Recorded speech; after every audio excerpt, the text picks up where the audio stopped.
வணக்கம். Have, has, do, does verb 1 இந்த வர்புகளுக்குள்ள ஒரு ஒற்றுமை இருக்குது. அதே மாதிரி ஹேட், டிட் வர்பு 2 இந்த வர்புகளுக்குள்ள ஒரு ஒற்றுமை இருக்குது. அதுதான் இந்த வீடியோவில் பார்க்க போகிறோம். அதாவது சிம்பிளாக சொல்லணும்னா have form verbs, do form verbs, verb 1 verb 2 இவைகளுக்குள்ள ஒற்றுமை என்ன அப்படிங்கிறத பார்க்க போகிறோம். அது மட்டும் இல்லாமல் இந்த வர்புகளை ஒரே அட்டம்ப்டில் ஈஸியாக கற்றுக்கலாம் அப்படிங்கிறது தான் இந்த வீடியோவில் நான் விளக்கியிருக்கிறேன். இப்போ வீடியோக்குள்ளே போகலாம். முதலாவதாக ஹேவ், டூ, வர்பு 1 இந்த மூன்றையும் ப்ரெசன்ட் டென்ஸில் ஐ, வி, யூ, தே இவைகளோட நம்ம பயன்படுத்தணும். அதாவது சிம்பிள் ப்ரெசன்ட் டென்ஸில் ஐ, வி, யூ, தே இந்த ப்ரொனவுன்களோட ஹேவ், டூ, வர்பு 1 இவைகளை தனித்தனியாக மெயின் வர்புகளாக பயன்படுத்தி வாக்கியங்கள் அமைக்கிறோம். இதுதான் முதலாவது ஒற்றுமை. இரண்டாவது ஒற்றுமை என்னென்னு கேட்டிங்கனாக்கா, அப்படி இந்த வர்புகளை பயன்படுத்தி வாக்கியங்கள் அமைக்கக்குள்ள அவற்றுக்கான நெகட்டிவ் வாக்கியங்களுக்கு டோன்ட் அப்படிங்கிற வர்பை பயன்படுத்துகிறோம். ஹேவுக்கு நெகட்டிவ் ஃபார்ம் டோன்ட் ஹேவ், டூவுக்கு டோன்ட் டூ, வர்பு 1க்கு டோன்ட் வர்பு 1. அதாவது இந்த வர்புகளோட டோன்ட்டுங்கிற வர்பை சேர்த்து நம்ம நெகட்டிவ் வாக்கியங்கள் அமைக்கிறோம். இது இரண்டாவது ஒற்றுமை. இப்போ இந்த வர்புகளை பயன்படுத்தி வாக்கியங்கள் எப்படி அமைக்கிறதுங்கிறத பார்க்கலாம். ஐ ஹேவ் எ கார், இதுதான் இங்கே எழுதியிருக்கிறேன். ஐ ஹேவ் எ கார்னால் என்னிடம் கார் இருக்கிறது. I don't have a car, என்னிடம் கார் இல்லை. அதே மாதிரி வி ஹேவ் எ கார், எங்களிடம் கார் இருக்கிறது. We don't have a car, எங்களிடம் கார் இல்லை. யூ ஹேவ் எ கார், உங்களிடம் கார் இருக்கிறது. You don't have a car, உங்களிடம் கார் இல்லை. தே ஹேவ் எ கார், அவர்களிடம் கார் இருக்கிறது. They don't have a car, அவர்களிடம் கார் இல்லை. சரி, அதாவது இந்த ஐவி யூதே இத்தனை 4 வர்புகளையும் இந்த ஹேவ் டோன்ட் ஹேவோட இணைச்சி நம்ம வாக்கியங்கள் அமைச்சு அதற்குண்டான அர்த்தங்களை பார்த்தோம். இப்போ அதற்கு அடுத்ததாக டூவையும் டோன்ட்டையும் இந்த ஐவி யூதோட பயன்படுத்தி எப்படி வாக்கியம் அமைக்கிறதுங்கிறத பார்க்கலாம். ஐ டூ எக்ஸசைஸ், நான் உடற்பயிற்சி செய்கிறேன். ஐ டோன்ட் டூ எக்ஸசைஸ், நான் உடற்பயிற்சி செய்வதில்லை. வி டூ எக்ஸசைஸ், நாங்கள் உடற்பயிற்சி செய்கிறோம். வி டோன்ட் டூ எக்ஸசைஸ், நாங்கள் உடற்பயிற்சி செய்வதில்லை. யூ டூ எக்ஸசைஸ், நீங்கள் உடற்பயிற்சி செய்கிறீர்கள். யூ டோன்ட் டூ எக்ஸசைஸ், நீங்கள் உடற்பயிற்சி செய்வதில்லை. தே டூ எக்ஸசைஸ், அவர்கள் உடற்பயிற்சி செய்கிறார்கள். தே டோன்ட் டூ எக்ஸசைஸ், அவர்கள் உடற்பயிற்சி செய்வதில்லை. சரி, இப்போ 2 வர்புகள் முடிஞ்சிச்சு. அடுத்தது 3வது வர்பு 1 பயன்படுத்த போகிறோம். ஐ ஸ்பீக் இங்கிலீஷ், நான் ஆங்கிலம் பேசுகிறேன். ஐ டோன்ட் ஸ்பீக் இங்கிலீஷ், நான் ஆங்கிலம் பேசுவதில்லை. வி ஸ்பீக் இங்கிலீஷ், நாங்கள் ஆங்கிலம் பேசுகிறோம். வி டோன்ட் ஸ்பீக் இங்கிலீஷ், நாங்கள் ஆங்கிலம் பேசுவதில்லை. யூ ஸ்பீக் இங்கிலீஷ், நீங்கள் ஆங்கிலம் பேசுகிறீர்கள்.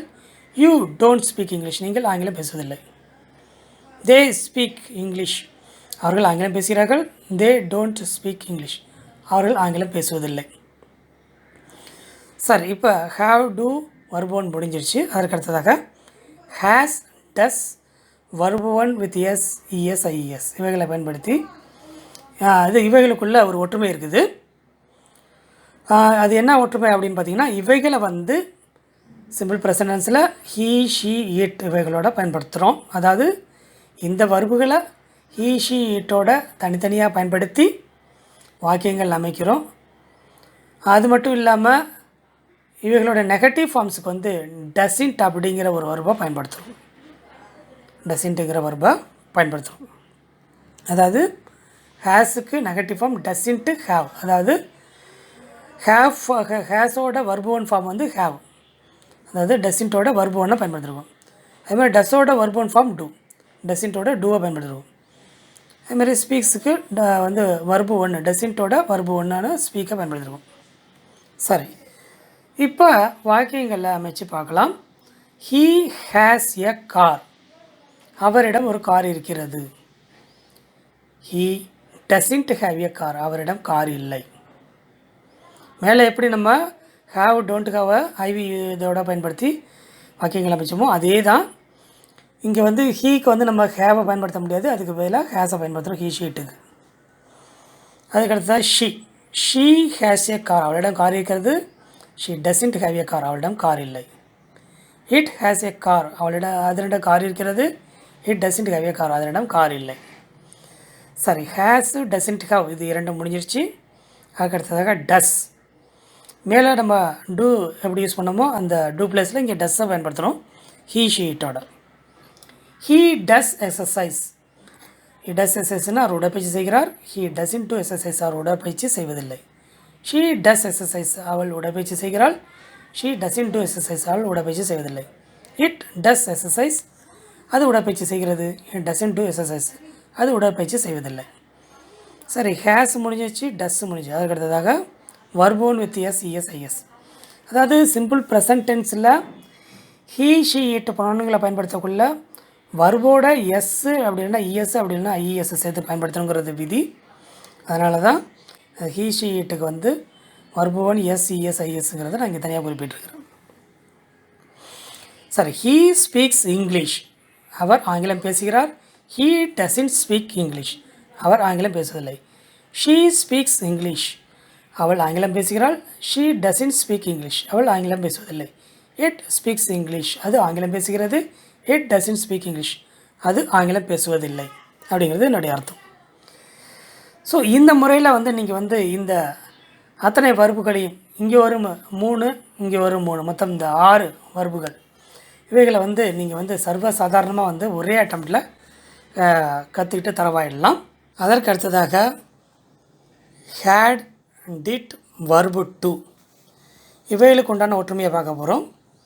இந்த 3 வர்புகளையும் தனித்தனியாக சிம்பிள் பாஸ்ட் டென்ஸில் எந்த ஒரு நவுனோடையும் புன்னோடையும் பயன்படுத்தி வாக்கியங்கள் அமைக்க முடியும். அது ஒரு ஒற்றுமை. இரண்டாவது ஒற்றுமை என்னென்னு பார்த்தீங்கன்னாக்கா, இந்த வர்புகளோட நெகட்டிவ் ஃபார்மில் டிடின்ட் அப்படிங்கிற வர்பை பயன்படுத்துகிறோம். அதாவது ஹேடோட நெகட்டிவ் ஃபார்ம் டிடின்ட் ஹேவ். அதாவது டிடின்ட்டோட மறுபடி வர்பு 1 பயன்படுத்தணும். ஹேடோட வர்பு 1 வந்து ஹேவ், அதுதான் இங்கே பயன்படுத்தணும், டிடின்ட் ஹேவ்னு. அதேமாதிரி இங்கே டிட்டோட வர்பு 1 வந்து டூ, அதுதான் நெகட்டிவ் ஃபார்மில் டிடின்ட் டூ அப்படின்னு பயன்படுத்துகிறோம். ஸ்போக்கோட வர்பு 1 ஸ்பீக்கு, அதை தான் இங்கே டிடின்ட்டு வர்பு 1 பயன்படுத்துகிறோம். சரி, இந்த வர்புகள் வந்து வாக்கியங்களில் எந்த மாதிரி அர்த்தத்தை தருதுங்கிறத பார்க்கலாம். ஐ ஹேட் ஏ கார், என்னிடம் கார் இருந்தது. I didn't have a car, என்னிடம் கார் இல்லை. கார் இல்லைன்னா கார் இருந்ததில்லை அப்படிங்கிற மாதிரி. Okay. We had a car, எங்களிடம் கார் இருந்தது. We didn't have a car, எங்களிடம் கார் இருந்ததில்லை அப்படிங்கிற மாதிரி பாஸ்டில் சொல்கிறோம். யூ ஹேட் ஏ கார், உங்களிடம் கார் இருந்தது. You didn't have a car, உங்களிடம் கார் இருந்ததில்லை. தே ஹேட் ஏ கார், அவர்களிடம் கார் இருந்தது. They didn't have a car, அவர்களிடம் கார் இருந்ததில்லை. ஷீ ஹேட் ஏ கார், அவளிடம் ஹீ ஹேட் ஏ கார், அவரிடம் கார் இருந்தது. He didn't have a car, அவரிடம் கார் இருந்ததில்லை. ஷீ ஹேட் ஏ கார், அவளிடம் கார் இருந்தது. She didn't have a car, அவளிடம் கார் இருந்ததில்லை. இட் ஹேட் ஏ கார், அதனிடம் கார் இருந்தது. It didn't have a car, அதனிடம் கார் இருந்ததில்லை. அதற்கு அடுத்ததாக டிட். ஐ டிட் எக்ஸசைஸ், நான் உடற்பயிற்சி செய்தேன். ஐ டிடின்ட் டூ எக்ஸசைஸ், நான் உடற்பயிற்சி செய்யவில்லை. வி டிட் எக்ஸசைஸ், நாங்கள் உடற்பயிற்சி செய்தோம். வி டிடின்ட் டூ எக்ஸசைஸ், நாங்கள் உடற்பயிற்சி செய்யவில்லை. யூ டிட் எக்ஸசைஸ், நீங்கள் உடற்பயிற்சி செய்தீர்கள். யூ டிடின்ட் டூ எக்ஸசைஸ், நீங்கள் உடற்பயிற்சி செய்யவில்லை. தே டிட் எக்ஸசைஸ், அவர்கள் உடற்பயிற்சி செய்தார்கள். தே டிடின்ட் டூ எக்ஸசைஸ், அவர்கள் உடற்பயிற்சி செய்யவில்லை. ஹீ டிட் எக்ஸசைஸ், அவர் உடற்பயிற்சி செய்தார். ஹீ டிடின்ட் டூ எக்ஸசைஸ், அவர் உடற்பயிற்சி செய்யவில்லை. ஷீ டிட் எக்ஸசைஸ், அவள் உடற்பயிற்சி செய்தால். ஷீ டிடின்ட் டூ எக்ஸசைஸ், அவள் உடற்பயிற்சி செய்யவில்லை. இட் டிட் எக்ஸசைஸ், அது உடற்பயிற்சி செய்தது. இட் டிடின்ட் டூ எக்ஸசைஸ், அது உடற்பயிற்சி செய்யவில்லை. அதற்கு அடுத்ததாக verb two. I spoke English, நான் ஆங்கிலம் பேசினேன். ஐ டிடின்ட் ஸ்பீக் இங்கிலீஷ், நான் ஆங்கிலம் பேசவில்லை. வி ஸ்போக் இங்கிலீஷ், நாங்கள் ஆங்கிலம் பேசினோம். வி டிடின்ட் ஸ்பீக் இங்கிலீஷ், நாங்கள் ஆங்கிலம் பேசவில்லை. யூ ஸ்போக் இங்கிலீஷ், நீங்கள் ஆங்கிலம் பேசினீர்கள்.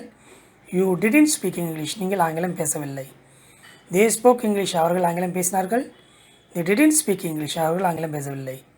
ஹீ ஸ்போக் இங்கிலீஷ், அவர் ஆங்கிலம் பேசினார். ஹீ டிடன்ட் ஸ்பீக் இங்கிலீஷ், அவர் ஆங்கிலம் பேசவில்லை. ஷீ ஸ்போக் இங்கிலீஷ், அவள் ஆங்கிலம் பேசினாள். ஷீ டிடன்ட் ஸ்பீக் இங்கிலீஷ், அவள் ஆங்கிலம் பேசவில்லை. இட் ஸ்போக் இங்கிலீஷ், அது ஆங்கிலம் பேசியது. இட் டிடன்ட் ஸ்பீக் இங்கிலீஷ், அது ஆங்கிலம் பேசவில்லை. அவ்வளோதாங்க. இது ரொம்ப ஈஸி. ஒரே அட்டம்ப்டிலே நீங்கள் இந்த 3 வர்பையுமே ஈஸியாக கற்றுக்கலாம்.